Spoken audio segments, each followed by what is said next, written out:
Geliefdes, terwyl ons net so staan, kom ons buig ons hoofde.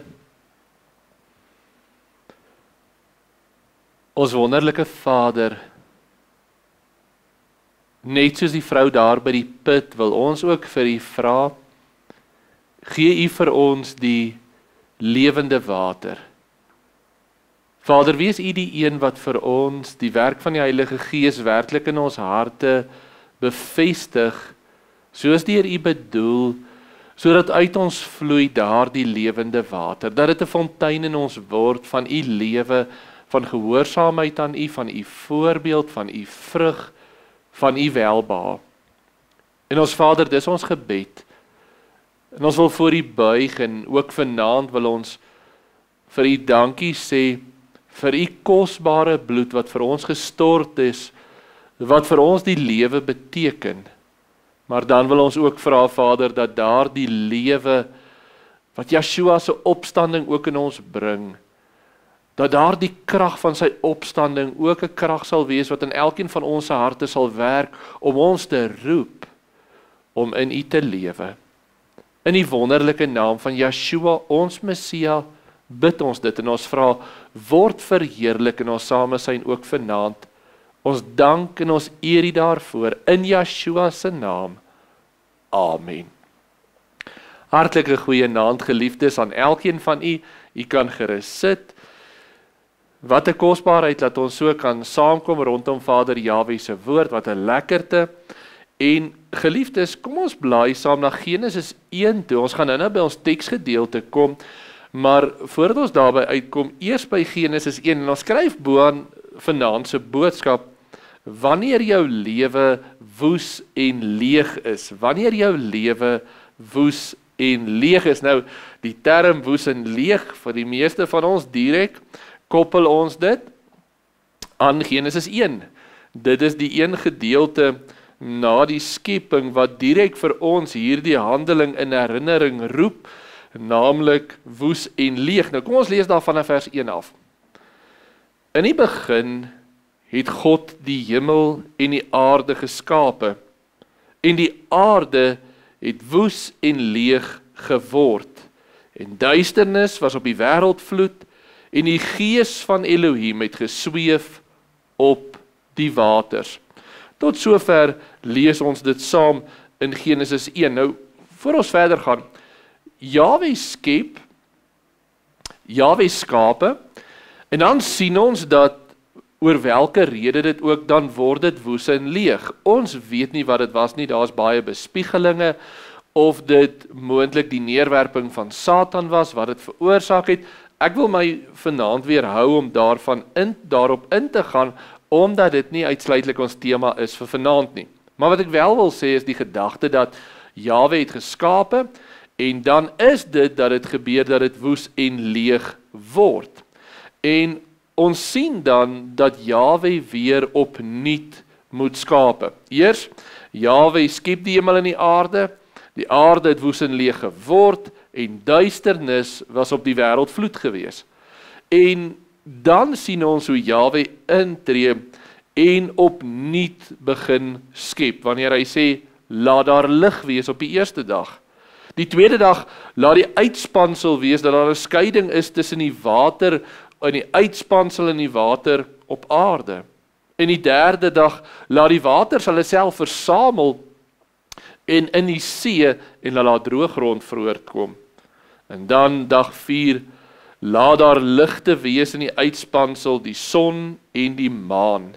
En die 5de dag, laat die waters wemel van visse, laat die voëls van die aarde sweef, en die 6de dag, die diere wat geskape word, en die mens as gelykenis van Jahwe. Van hierdie toestand van woes en leeg af, kom daar lewe voort. En nou word hierdie vir ons 'n beeld wanneer Jeremia, en dan kom ons by ons teksgedeelte uit, wanneer Jeremia tot Israel spreek, dan gebruik hy hierdie beeld van die skepping wat woes en leeg is, van die duisternis wat op die wêreld vloed is, hierdie toestand van niks, gebruik hy as 'n profetiese woord wat Jahwe in sy hart gee, om Israel te tugtig. Wanneer Jahwe tot Juda en tot Jerusalem spreek, spreek hy 'n oordeel oor hulle uit weens hulle ongehoorsaamheid. En hy sê, kyk wat gaan gebeur met Jerusalem, kyk wat gaan gebeur met Juda dan. En dan die beskrywing van hierdie beleerders wat uit 'n ver land sal kom en hulle sal Israel verinneweer. Nou voor ons by ons teksgedeelte kom ons lees net blaai daar na Jeremia 18 toe en dan volg u saam met my. Jeremia 18.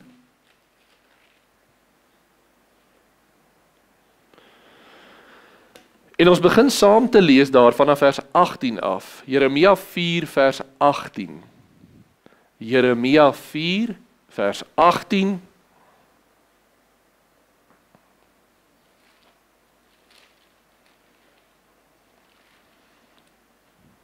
Kom ons lees daar saam. Jou wandel en jou handel het jou dit aangedoen. Dit is jou boosheid, ja, bitter is dit, ja, dit raak tot aan jou hart. Vers 20. Verwoesting op verwoesting word uitgeroep, want die hele land is verwoes. Skielik is my tente verwoes, my tentdoeke in 'n oomblik. Vers 22. Want my volk is dwaas, my ken hulle nie. Dwaase kinders is hulle, en hulle is onverstandig. Slim is hulle om kwaad te doen, maar om goed te doen, weet hulle nie. Israel, julle wat my moes doen, of Juda besonderlik, want Juda en Jerusalem, die goeie wat julle moet doen, dit doen julle nie. Dit is afwesig by julle. Julle is onkundig om goed te doen, om kwaad te doen, om dit te doen wat verkeerd is, dis by julle aanwesig. En dan gaan hy verder, en dan begin hy hierdie uitspraak, wat hy hierdie oordeel begin hy bevestig. En ons teksgedeelte dan vanaf vers 23 af. Ek het na die aarde gekyk, en dit was woes en leeg. Ook na die hemel en sy lig was daar nie. Ek het na die berge gekyk, en hulle het gebewe, en al die heuwels het geskud.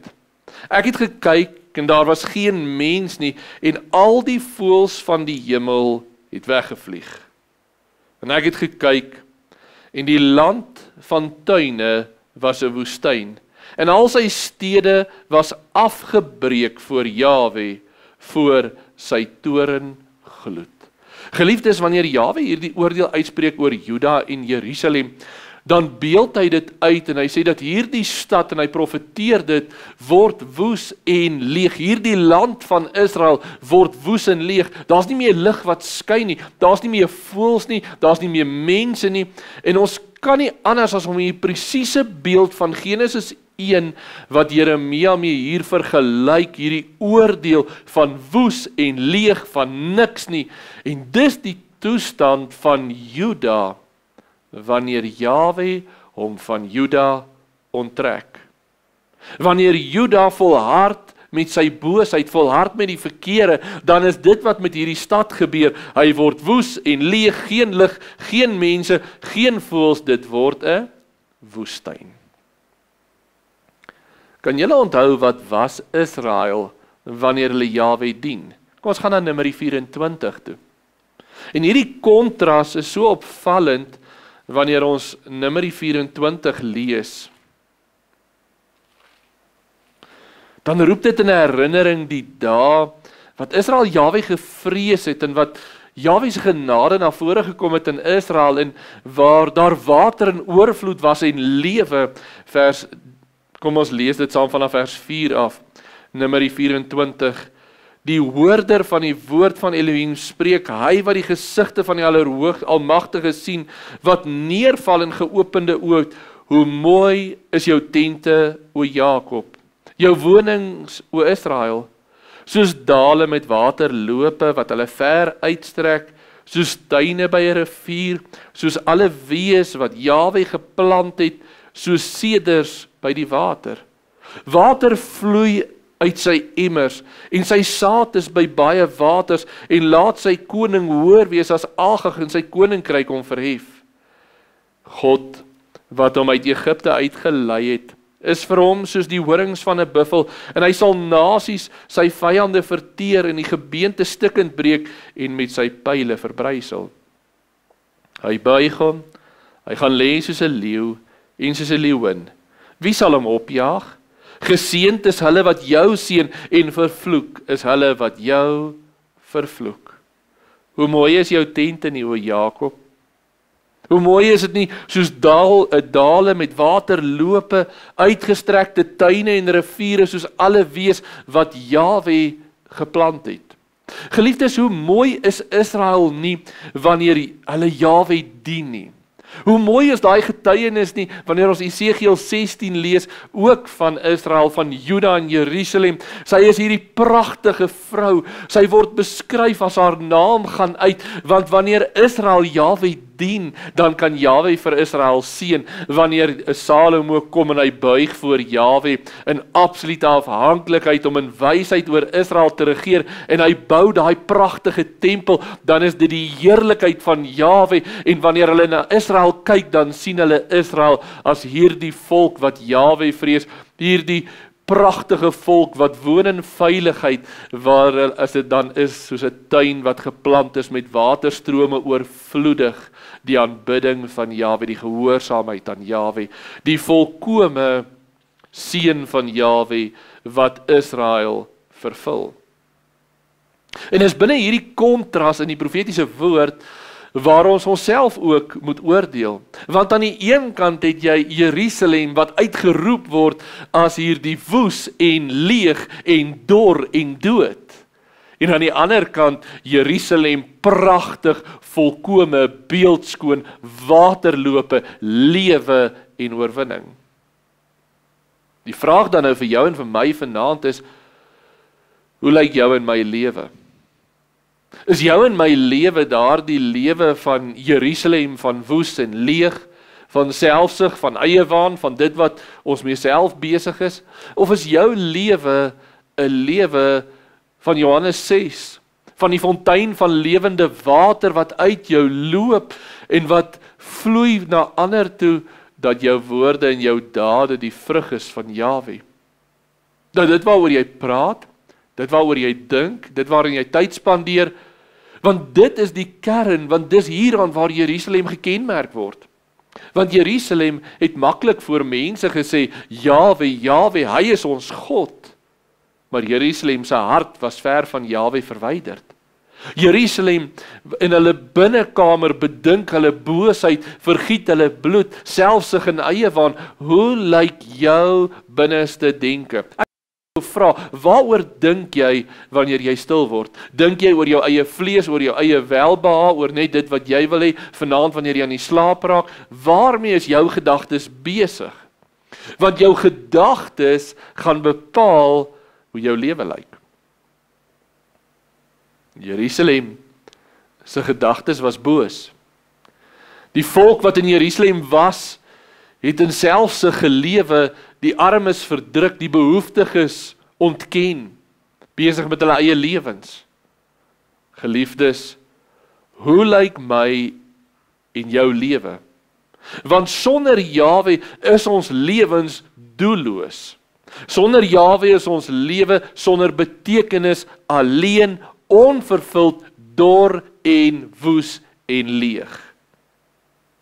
En nou belangrik, wil ek jy moet mooi aandag gee hieraan, ons as gelowiges se bestaan word gekenmerk en word saamgebind in hierdie besonderse woord van Vader Jahwe.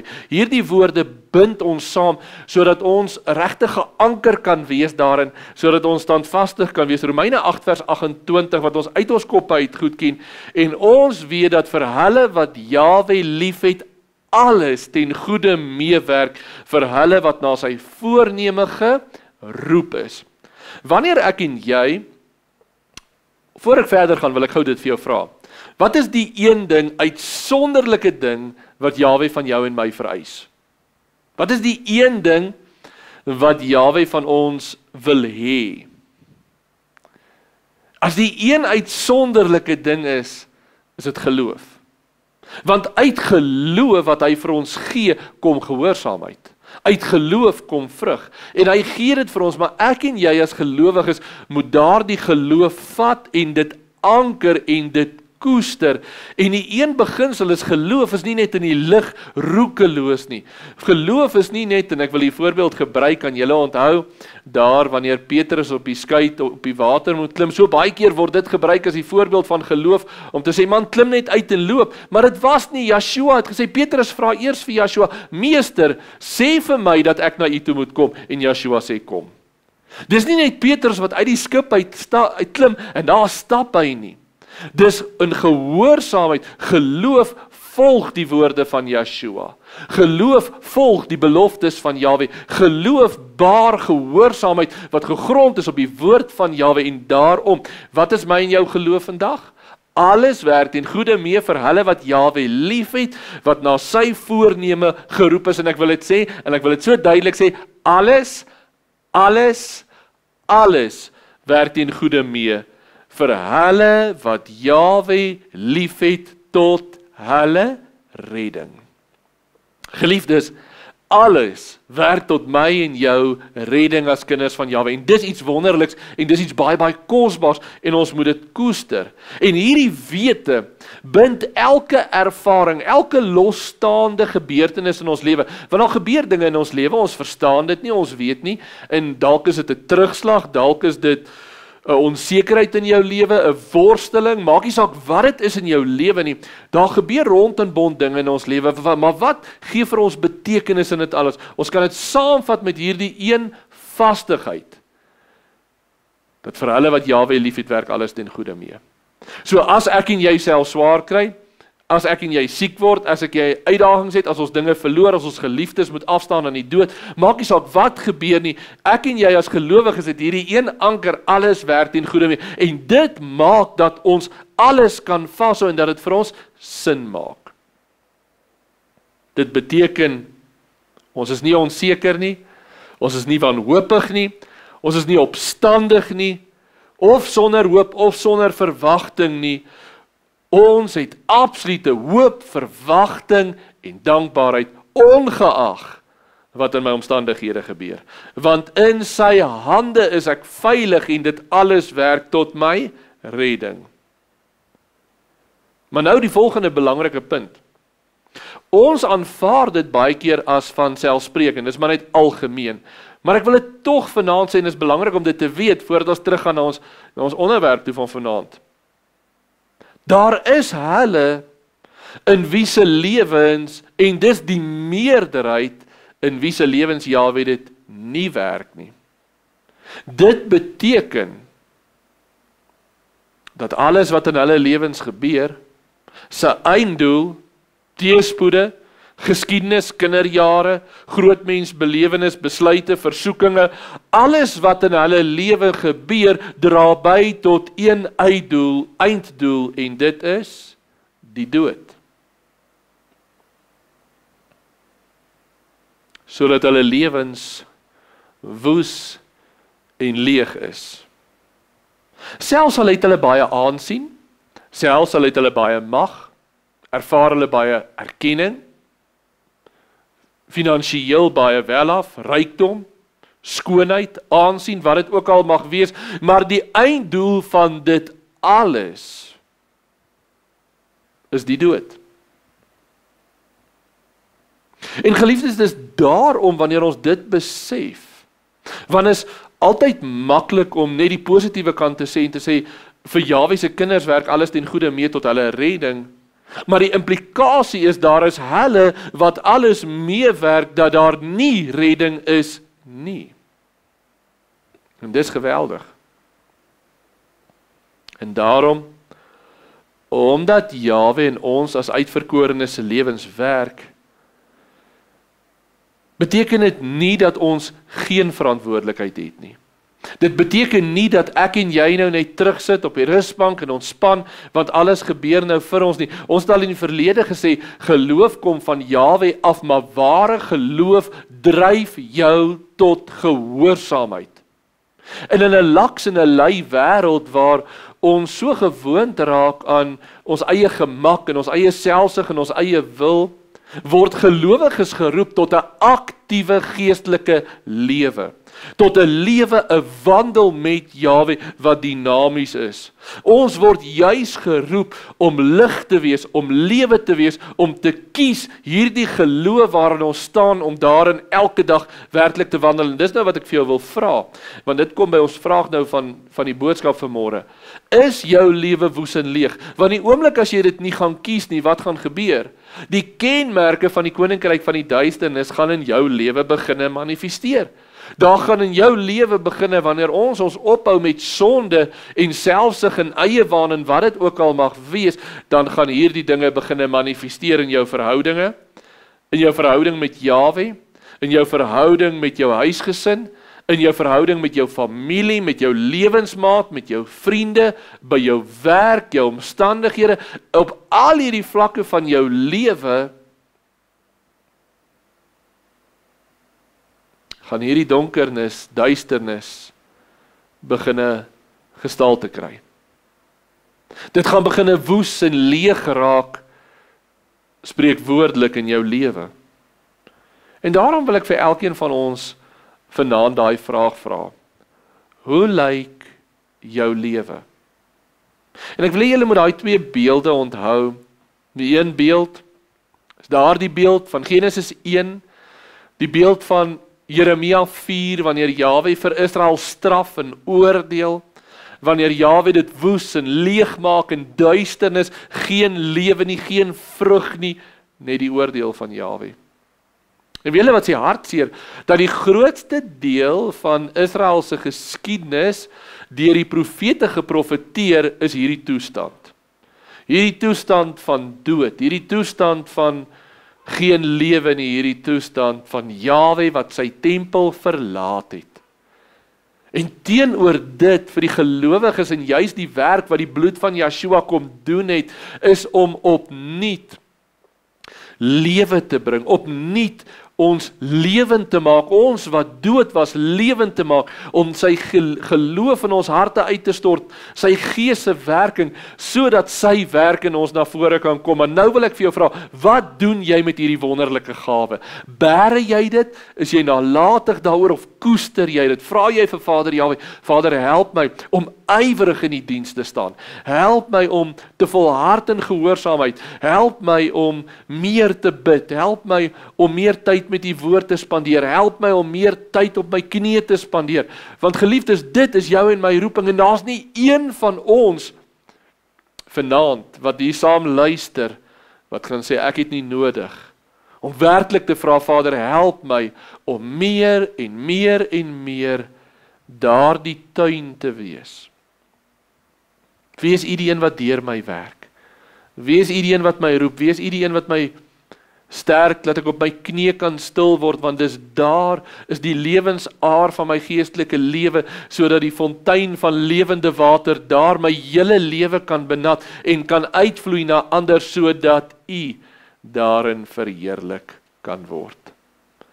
Geliefdes, daarom sluit ek af met hierdie vraag. Hoe wil jy, watter tipe lewe wil jy hê? Wat wil jy hê, hoe moet dit eendag lyk wanneer jy voor die troon van Jahwe verskyn?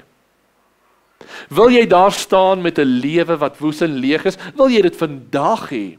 Wil jy vanaand as jy gaan slaap moet erken, maar selfs al is ek 'n kind van Jahwe, daar's soveel woesheid en leegheid in my lewe, daar's soveel sonde en selfsug en eiewaan en laksheid en luiheid en al daai dinge, dat ek so besig is met die wêreld soos Jerusalem van ouds, wat die uitverkore stad was, wat die heiligdom van Jahwe was, maar vir wie Jahwe moes verlaat. Of wil ek en jy werklik daardie tuin wees van Jahwe se verlustiging? Ons het al in die verlede gepraat van die tempeltuin van die tempel. Die tempel was 'n tempeltuin met al die uitbeeldings daarvan, en dan kan julle onthou daai pragtige beelde van die water wat uit hierdie tempel uitloop. En dit is tog ons gebed, dit is tog hoe ons lewens wil lyk, 'n tempel aan Jahwe waaruit lewende water vloei, wat bekleed is met vrug, waarvan daar pragtige blomme en alles is wat so getuig van Jahwe se heerlikheid. Ag, ek wil so vir u sê, hoe pragtig is dit soos hierdie blomme wat nou hier uit ons tuin uitkom, wat ons bevoorreg is om te hê, maar dis tog hoe my en jou lewens moet lyk. Dis tog hoe ons wil hê, ons moet getuig van Jahwe se heerlikheid. Geliefdes, want dan alleenlik is ons werklik Israel. Mag ons Vader ons elkeen daarmee help, om regtig hierdie week voor hom te buig. En onthou daai keuse. En as jy kan elke oggend, maak daai keuse, wil ek vandag woes en leeg wees, wil my lewe woes en leeg wees, of wil ek hê my lewe moet hierdie fontein van lewende water, hierdie planting van Jahwe, hierdie pragtige tuin van sy verlustiging wees. Geliefdes, mag Jahwe ook in ons as gemeente, en ek wil daarmee finaal afsluit is, laat ons gemeente ook 'n tuin van sy verlustiging wees. Laat dit nooit gaan oor ons eie wil en ons eie begeertes en ons eie dryf en ons eie selfsug en ons eie ek nie, en onder ons samekomste en wanneer ons met mekaar interaksie het, laat ons altyd wees 'n sagtheid, 'n omgee, 'n buiging, om die ander hoër te ag as onsself, om altyd Jahwe eerste te stel in alles. Want geliefdes, die enigste rede hoekom ons saamkom as 'n liggaam, is om Jahwe te verheerlik. En as ons Jahwe nie verheerlik nie, in ons huisgesinne, in ons individue, in ons gemeentes, dan beteken dit niks. Mag dit wees dat ons regtig in hierdie week, dat ander kan sien, dat ons is die fontein, soos wanneer Biliam daar op die berg staan en hy kyk af op Israel. En hy sien hier die skoonheid van Israel weens die seën van Jahwe. Mag ander dit sien in ons woorde, wanneer daar nie vuil taal uit ons woorde uitkom nie. Wanneer daar nie selfsug teenwoordig is, wanneer daar nie woede is nie, wanneer daar nie veroordeling is nie, waar daar nie skinder is nie, waar daar nie vyandskappe is nie, maar waar hy en hy alleen eerste gestel word in ons lewens.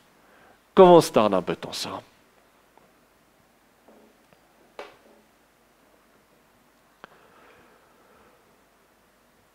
Ons wonderlike Vader, dankie vir die kosbare wete dat U in ons werk en dat alles ten goeie meewerk omdat U ons liefhet. Maar Vader, help ons ook om daarin gehoorsaam te wees, om regtig ook dit wat U in ons wil werk, daardie lewe, laat ons lewens ook hierdie lieflike fontein sal wees, hierdie tuin van verlustiging, waarna U kyk, waar in Johannes 15 so mooi sê, hierin is my Vader verheerlik, dat julle veel vrug dra. En Vader, dat van die jongste van ons wat vanaand luister, tot die oudste, dat ons regtig sal vra, Vader, help ons, om waarlik vrug te dra, tot verheerliking van U naam. In die wonderlike naam van Yeshua, ons Messia, dank en eer ons U daarvoor. Amen. Geliefdes, voordat ons afsluit met ons slotlied, elkeen van ons se lewe is 'n pad op reis. Nie een van u of ek hierdie volmaakte mylpaal behaal waarin ons kan sê maar ons sondig nie, ons is sonder sonde nie. In elkeen van ons se lewe is ons 'n werk in wording. En die belangrike deel is, en dis die mooi, en ek wil dit tog met die deel voordat ons afsluit, die pragtige deel is, as ek en jy na mekaar kan kyk, as ons binne die gemeenteverband, binne ons huisgesinne verband na mekaar kan kyk en kan sê, ons is nie volmaak nie, maar ons werk daaraan, en ons help mekaar, en ons bemoedig mekaar, en ons ondersteun mekaar, en ons sê vir mekaar, hoorie, dit wat jy nou doen is nie reg nie, nie in veroordeling en in vyandskap en in hardheid en in aggressie nie, maar in omgee, want ons het dieselfde doel. En ook in die liggaam kan ons in liefde vir mekaar sê, hierdie en hierdie saak. Maar weet julle wat lekker is om Jahwe saam te dien. Om saam deel te wees van hierdie tuin, wat hy besig is om te vorm, met die oog op die wederkoms van Yeshua. Die ware uitverkorenes, wat daar is tot lof en tot eer van Jahwe. En mag u en ek en mag ons as gemeente ook waarlik elkeen van ons deel wees en daarom laat ons ywer om deel te wees van daardie pragtige tuin.